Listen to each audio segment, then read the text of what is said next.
அலைவரிசை கேட்கின்றதா?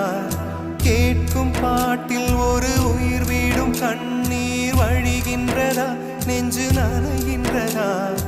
இதயம் கருகும் ஒரு வாசம் வருகிறதா? காற்றில் கண்ணீரை ஏற்றி கவிதை செந்தேனை ஊற்றி கண்ணே உன் வாசல் சேர்த்தேன். போயும் ஜீவன் ஓடும் முன்னே ஓடோடிவா. பூங்காற்றிலே உன் சுவாசத்தை தனியாக தேடி பார்த்தேன். கடல் மேல் ஒரு துளி வீழ்ந்ததே, அதை தேடி